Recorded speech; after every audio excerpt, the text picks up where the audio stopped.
میرے شوہر بضد تھے کہ میں اپنے میکے جا کر بھائی سے جائیداد میں حصہ مانگوں۔ میرے انکار پر وہ غصے سے پاگل ہو رہے تھے اور طلاق کی دھمکی دی۔ مجبوراً مجھے بھائی کے پاس جانا ہی پڑا، حالانکہ میرے بھائی نے بہت دھوم دھام سے میری شادی کی تھی۔ میکے آ کر میں نے بھائی سے کہہ دیا کہ میرے شوہر جائیداد کا مطالبہ کر رہے ہیں۔ بھائی نے کہا، تم لے پالک اولاد ہو اور ہمارے مذہب میں لے پالک اولاد کا جائیداد میں حصہ نہیں ہوتا۔ میں نے تمہیں کہہ دیا ہے تمہیں وہاں جانا ہوگا، جبکہ میں اپنے شوہر کی یہ بات سن کر لرز اٹھی تھی۔ میں ان کی جانب دیکھتے ہوئے منت کرنے والے انداز میں بولی، آپ کیوں مجھے وہاں بھیجنا چاہتے ہیں؟ کیوں مجھے ان کے سامنے برا بنانا چاہتے ہیں؟ جب ان کے وسائل ہوں گے تب وہ مجھے دے دیں گے، آپ کو اس سے کیا سروکار؟ جبکہ میرے یہ کہنے کی دیر تھی کہ میرے شوہر نے میرے منہ پر ایک گھماتا ہوا سناٹے دار تھپڑ رسید کیا تھا، جس کتاب نہ لاتے ہوئے میں اس وقت ہی زمیں بوس ہو گئی تھی۔ میں حیران ہو کر اپنے شوہر کی جانب دیکھ رہی تھی کہ یہ وہی آدمی ہے جس نے مجھ سے پسند کی شادی کی تھی، اور آج میرے انکار پر وہ میرے منہ پر تھپڑ مار چکا تھا۔ میری حیرت بجا تھی۔ میں بے یقین نگاہوں سے اپنے گال پر ہاتھ رکھ کر اپنے محبوب شوہر کو دیکھ رہی تھی۔ وہ میری جانب دیکھتے ہوئے غصے سے پھنکارا، تم کیا سمجھی تھی میں تمہاری بکواس اتنی آسانی سے سن لوں گا؟ کان کھول کر اپنے دماغ میں یہ بات بٹھا لو، اپنا حصہ جا کر اپنے بھائی سے مانگو۔ اگر اس نے تمہارا حصہ تمہیں نہیں دیا تو اس گھر کی دہلیز پر تمہیں قدم رکھنے کی قطعاً کوئی ضرورت نہیں ہے۔ میں تمہیں اس گھر میں آنے کی اجازت نہیں دوں گا، بلکہ تمہارے منہ پر طلاق کے 3 الفاظ مار کر اپنے گھر سے دھکے مار کر نکالوں گا۔ مجھے کاروبار کرنا ہے، اگر یہ نہیں کر سکتی تو یہاں آنے کی دوبارہ تمہیں کوئی ضرورت نہیں ہے۔ میرے شوہر جو مجھ سے بے انتہا محبت کرتے تھے، مجھے پانے کے لیے وہ تہجد کی نماز تک ادا کرتے تھے، میرے آگے بیٹھے گھنٹوں رویا کرتے تھے کہ اگر تم مجھے نہ ملی تو میں مر جاؤں گا، تم کسی بھی طرح اپنے گھر والوں کو راضی کرو۔ اور آج جب میں انہیں حاصل ہو گئی تو وہ مجھے اس طرح سے روند رہے تھے۔ آج یہ بات سمجھ آ گئی تھی کہ چاند بھی میسر ہو جانے کے بعد چاند نہیں لگتا۔ چند پیسوں کے عوض انہوں نے مجھے ٹھکرا دیا تھا۔ میری گھٹی گھٹی سسکیاں کمرے میں گونجنے لگی تھی۔ وہ مجھ سے رخ پھیر کر بیٹھ چکے تھے۔ جب مجھ سے برداشت نہ ہوا تو میں آواز کے ساتھ رونے لگی تھی۔ آج مجھے خود کی حالت پر بے انتہا ترس آ رہا تھا۔ میری اماں، میرے بھائی، سب نے مجھے اس شخص سے شادی کرنے سے منع کیا تھا۔ سب کا یہی کہنا تھا کہ یہ آدمی شکل سے ہی لالچی لگتا ہے، اس کا گھر بھی بہت ہی دقیانوسی قسم کا ہے، تم یہاں پر نہیں رہ سکتی۔ لیکن میں ہی بیوقوف عورت تھی جو اس آدمی کے لیے مری جا رہی تھی، اور آج جب میری آنکھوں کے سامنے اس کی اصلیت آئی تو مجھے خود پر افسوس ہو رہا تھا کہ میں کہاں پھنس گئی۔ تھوڑی دیر تک تو وہ میرے آنسو برداشت کرتے رہے، اور اچانک ہی انہوں نے میرے بالوں کو اپنی آہنی گرفت میں تھام لیا اور میرے چہرے پر غصے سے غرائے، کیا میں نے تمہیں اتنا مارا ہے جو تم روئے جا رہی ہو؟ کوئی مر گیا ہے کیا؟ ان کی ایسی باتیں میرا دل چیر رہی تھی۔ میں نے غصے کے عالم میں انہیں خود سے دور کیا اور باتھ روم میں جا کر بند ہو گئی۔ میں وہاں بیٹھ کر گھنٹوں روئی تھی۔ میں نے خود کی حالت پر بہت ماتم کیا تھا۔ 1 گھنٹہ تقریباً میں باتھ روم میں ہی بند رہی تھی، اور اس کے بعد جب میں کمرے میں واپس آئی تو وہ وہاں پر موجود نہیں تھے۔ شاید وہ اپنی اماں کے پہلو میں بیٹھنے کے لیے گئے تھے۔ میری ساس بالکل بھی اچھی عورت نہیں تھی۔ انہوں نے ہی میرا ہنستا بستا گھر اجاڑ کر رکھ دیا تھا۔ شروعات کے دنوں میں میرے شوہر مجھے پلکوں پر بٹھا کر رکھتے تھے، مجھے اپنے ہونے کا مان بخشتے تھے۔ میری ساس کبھی میری برائی بھی کرتی تھی تو میرے شوہر میری خاطر ان سے لڑ جایا کرتے تھے، لیکن جیسے جیسے وقت گزرا میری ساس نے ان کے دل میں میرے خلاف اتنا زہر بھر دیا تھا کہ وہ صرف اور صرف اب مجھ پر غصہ ہی کرتے رہتے تھے۔ ہماری شادی کو 1 سال گزر گیا تھا، لیکن اللہ تعالیٰ کی طرف سے ہمارے یہاں اولاد نہیں ہوئی تھی، اور ایک یہی وجہ تھی کہ میری ساس ہر وقت مجھ پر مسلط رہتی تھی، میری ہر چیز پر روک ٹوک کرتی تھی۔ کبھی کسی پیر کے پاس لے کر جا رہی ہوتی تھی تو کبھی کسی ڈاکٹرنی کے پاس۔ میں نے اپنا مکمل میڈیکل چیک اپ کروا لیا تھا، یہی حال میرے شوہر کا بھی تھا۔ انہوں نے بھی اس چیز کے لیے اپنی مردانگی کو اوپر نہیں رکھا تھا، انہیں بھی اولاد چاہیے تھی، اسی لیے انہوں نے بھی میرے ساتھ جا کر اپنا معائنہ کروا لیا تھا۔ لیکن ہم دونوں میاں بیوی ہی بالکل ٹھیک تھے، بس خدا کی جانب سے ہی دیر تھی، اور یہ چیز میری ساس سمجھنے کے لیے تیار ہی نہیں تھی، اور انہی چیزوں کی وجہ سے میری ساس نے میرے شوہر کو میرے خلاف اتنا کر دیا تھا کہ جس کی کوئی حد نہیں تھی۔ اور اب ان کی نوکری کچھ دنوں سے تھوڑے مسائل میں چل رہی تھی، اور اب وہ صرف اور صرف ایک ہی بات کہتے تھے کہ اپنے بھائی کے پاس جاؤ اور اپنے ابا کے گھر کا حصہ مانگو۔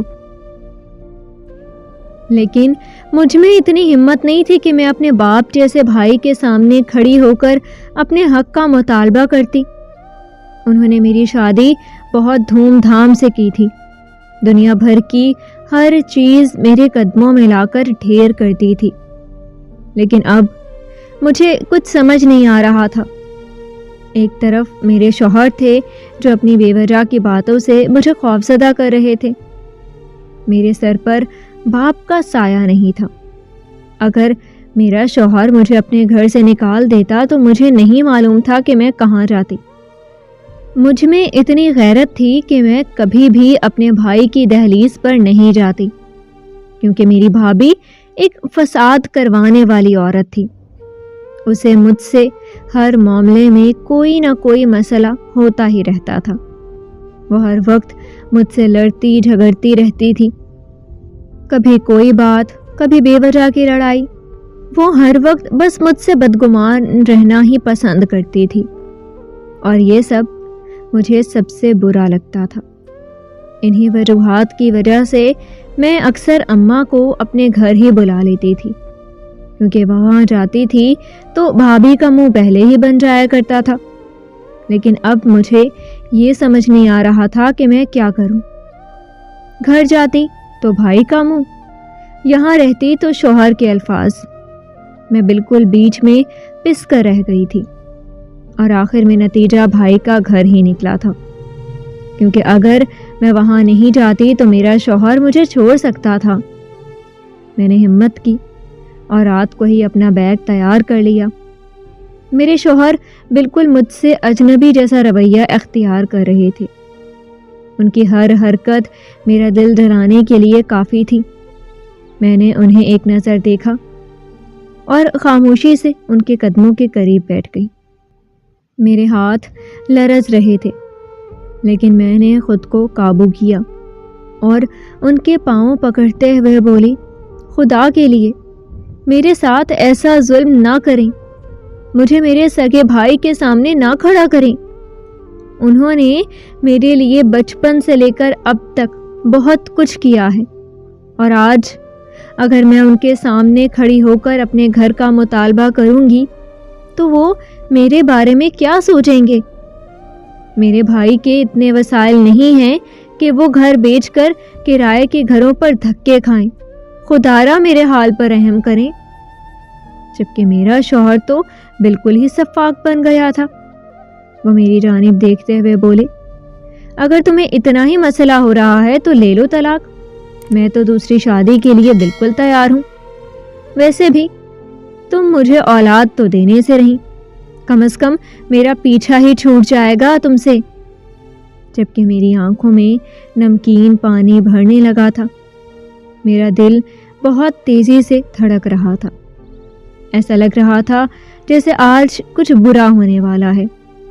میرا ضمیر گوارا نہیں کر رہا تھا کہ میں گھر جا کر اپنے بھائی کے سامنے کھڑی ہوں، لیکن میں اپنے شوہر کے آگے اب بہت مجبور ہو گئی تھی۔ میرے شوہر اچانک ہی اپنی جگہ سے کھڑے ہوئے اور میری جانب دیکھتے ہوئے بولے، چلو میں تمہاری امی کی طرف تمہیں چھوڑ آتا ہوں، اور صبح مجھے ساری تفصیل موبائل پر بتا دینا۔ اگر مجھے مناسب لگا اور تمہاری طرف سے مثبت جواب ہوا تو میں تمہیں لینے کے لیے آ جاؤں گا، ورنہ تم ہمیشہ کے لیے وہیں رہ سکتی ہو۔ وہ یہ بول کر میرا سامان اٹھائے باہر جا چکے تھے، جبکہ میں نے ایک طائرانہ نگاہ اپنے کمرے پر ڈالی تھی۔ یہاں پر میں نے اپنے شوہر کے ہمراہ بہت ہی خوبصورت لمحات گزارے تھے، اور آج شاید میں ہمیشہ کے لیے اپنا یہ کمرہ چھوڑ کر جا رہی تھی یا نہیں، میں کچھ نہیں جانتی تھی، لیکن یہ در و دیوار آج مجھے بہت اداس لگ رہی تھی۔ میرا دل بھی بہت اداس تھا۔ میں نے بے بسی سے اپنے بیڈ پر ہاتھ پھیرا اور اپنی جگہ سے کھڑی ہو گئی۔ کمرے کے دروازے کے پاس آ کر میں نے مڑ کر اپنے پورے کمرے کو دیکھا تھا، اور ایک بار پھر پورے دکھ سے رو دی تھی۔ مجھے کچھ پل کے لیے بالکل اکیلا محسوس ہو رہا تھا، لیکن میں جانتی تھی شاید میرا بھائی اگر مجھے میرا حق دے دیں گے تو سب کچھ ٹھیک ہو جائے گا۔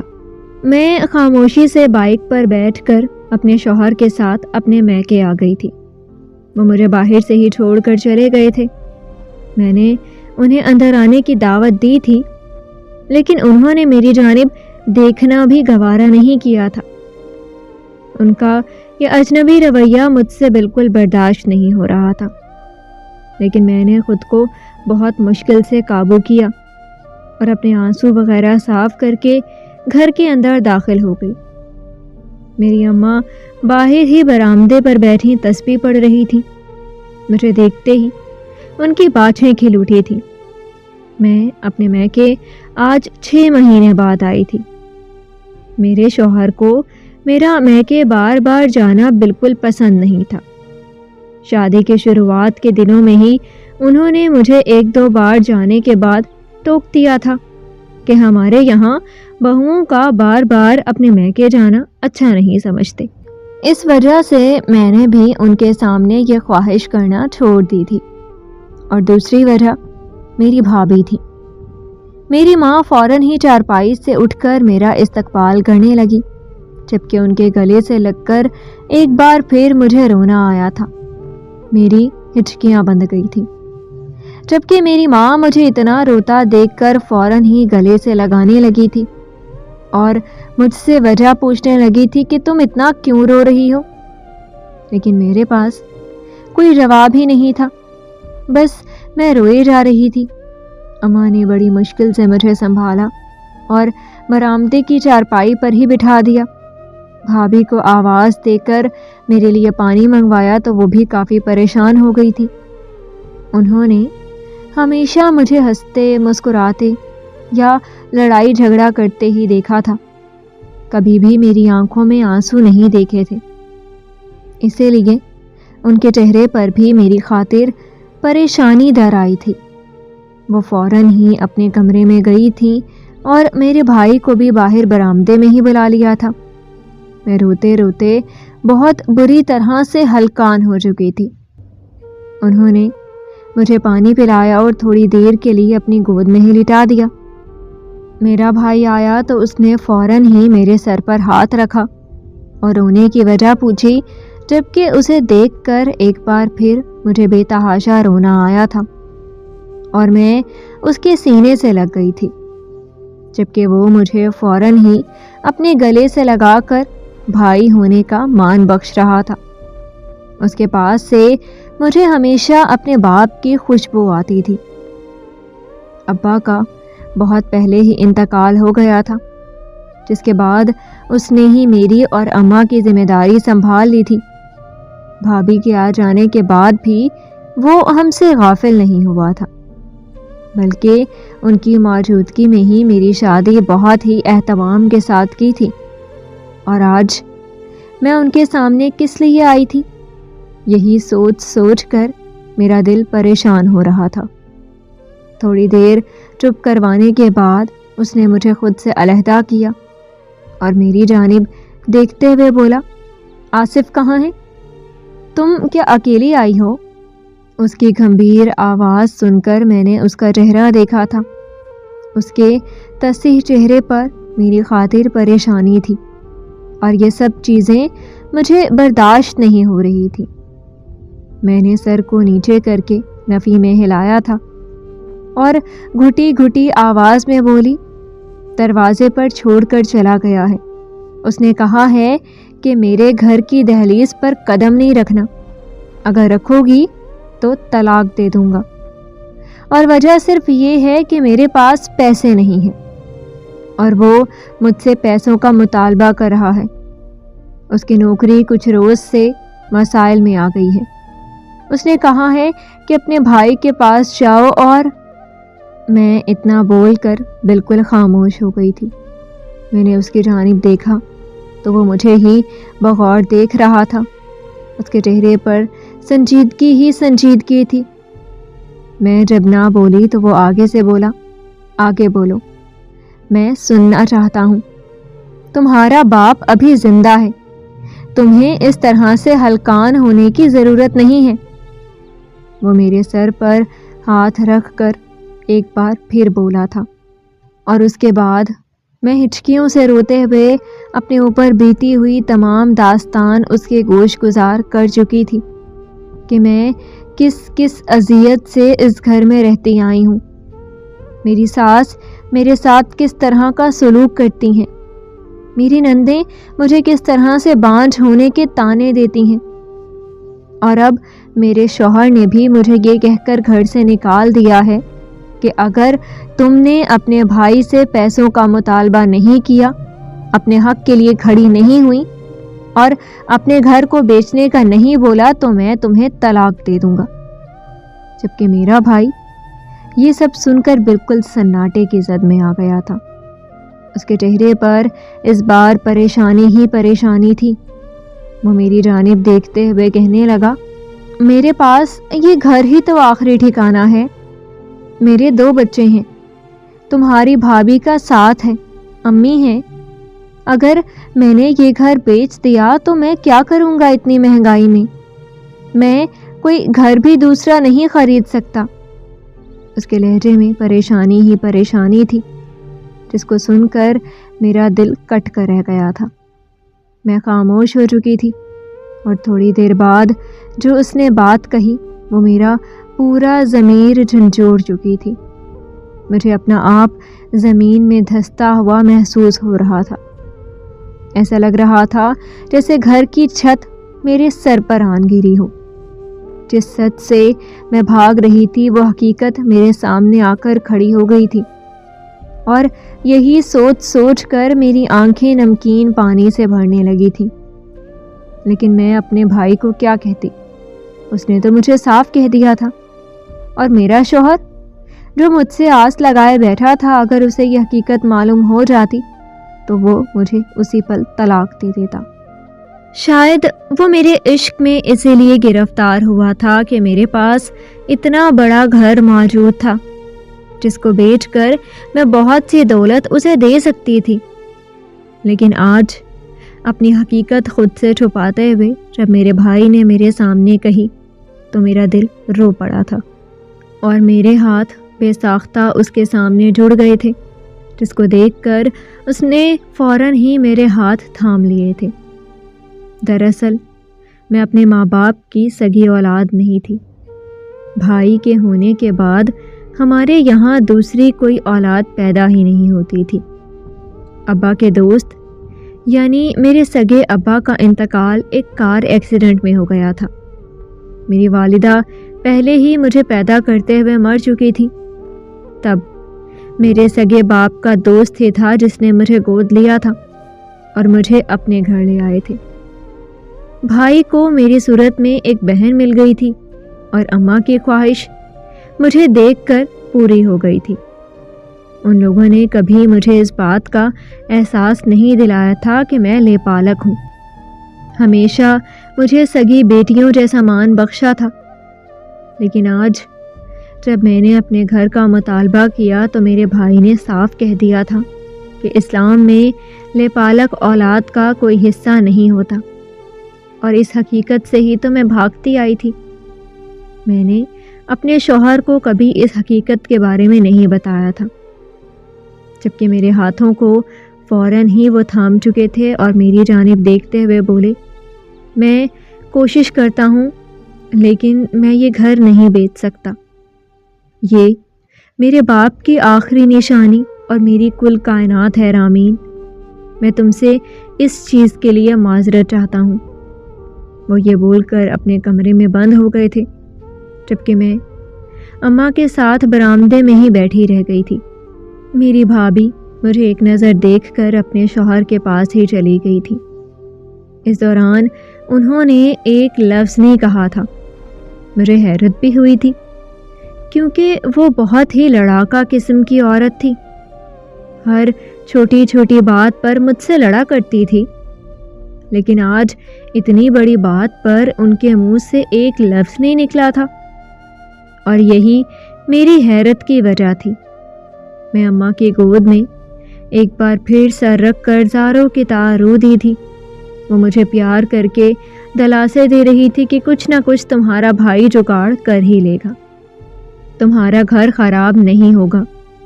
لیکن آج مجھے اپنے گھر کی پرواہ نہیں تھی۔ جو شخص مجھے اتنا پیار کرتا تھا، جس شخص کی خاطر میں نے اپنے گھر والوں سے لڑائی کی تھی، اس شخص نے مجھے کسی طرح سے بولا تھا کہ اگر تم اپنے بھائی سے حق لے کر گھر نہیں آئی تو میں تمہیں طلاق دے دوں گا۔ اور جب میں نے اپنے سوتیلے بھائی سے یہ ساری وجوہات بتائیں تو اس نے مجھے دھتکارا نہیں تھا، اپنے گھر سے چلے جانے کا نہیں بولا تھا، بلکہ میرے سر پر ہاتھ رکھا تھا، اور ساتھ میں مجھے اس بات کا یقین بھی دلایا تھا کہ میں تمہاری خاطر کوئی جگاڑ کروں گا۔ اور یہ سوچ آتے ہی میری آنکھوں سے آنسو بھل بھل بہنے لگے تھے۔ میں نے اپنی اماں کے ساتھ ہی وہ رات برآمدے میں گزار دی تھی۔ مجھے کچھ سمجھ نہیں آ رہا تھا میں کیا کروں۔ اگلی صبح میرے لیے کافی روشن ثابت ہوئی تھی۔ صبح اٹھتے ہی گھر میں حلوہ پوری کی مہک آ رہی تھی۔ بھائی میرے لیے باہر سے ناشتہ لے کر آئے تھے اور ہمارے گھر میں بہت اچھا دسترخوان سجایا گیا تھا۔ میری بھابھی کے چہرے پر ایک پرسکون مسکراہٹ تھی، جس کو دیکھ کر میں اچنبھے کا شکار ہو چکی تھی۔ انہوں نے مجھے خود اپنے ہاتھوں سے ناشتہ کروایا تھا، اور ساتھ میں آج پہلی بار اس عورت نے مجھے دلاسا دیا تھا کہ تمہیں پریشان ہونے کی ضرورت نہیں ہے، تمہارا بھائی ابھی زندہ ہے، تمہارا گھر وہ کبھی ٹوٹنے نہیں دے گا۔ جبکہ میں حیران تھی کہ بھابھی اتنا تبدیل کیسے ہو سکتی ہیں۔ ناشتے کے بعد میرے بھائی نے مجھے اپنے کمرے میں بلایا تھا۔ میں جیسے ہی کمرے میں داخل ہوئی تو اس نے مجھے بیٹھ جانے کا کہا، اور الماری کھول کر میرے سامنے کچھ زیورات رکھے تھے جو سونے کے تھے۔ ان سب کو دیکھ کر میں حیران رہ گئی تھی۔ وہ مجھے دیکھتے ہوئے بولے، کل رات جب میں کمرے میں واپس آیا تو تمہاری بھابھی نے کہا کہ تم اس طرح سے برباد ہو جاؤ گی اگر ہم تمہاری مدد نہیں کریں گے۔ بیٹا، ہم نے تو تمہیں شادی سے پہلے ہی کہا تھا کہ یہ شخص صرف تم سے تمہارا گھر اور پیسہ دیکھ کر ہی شادی کرنا چاہتا ہے، لیکن تم نے ہماری بات نہیں سنی۔ خیر، میں تم سے وہ سب دوبارہ نہیں دہراؤں گا۔ میں تم سے صرف اتنا کہوں گا کہ تم اپنا گھر برباد نہیں ہونے دو، اور یہ زیورات لے جاؤ اور اپنے شوہر کے آگے رکھ دو۔ اس کو یہی کہو کہ میرے بھائی نے گھر کے بدلے مجھے یہ زیور دیے ہیں۔ جبکہ میری آنکھوں میں آنسو آ گئے تھے۔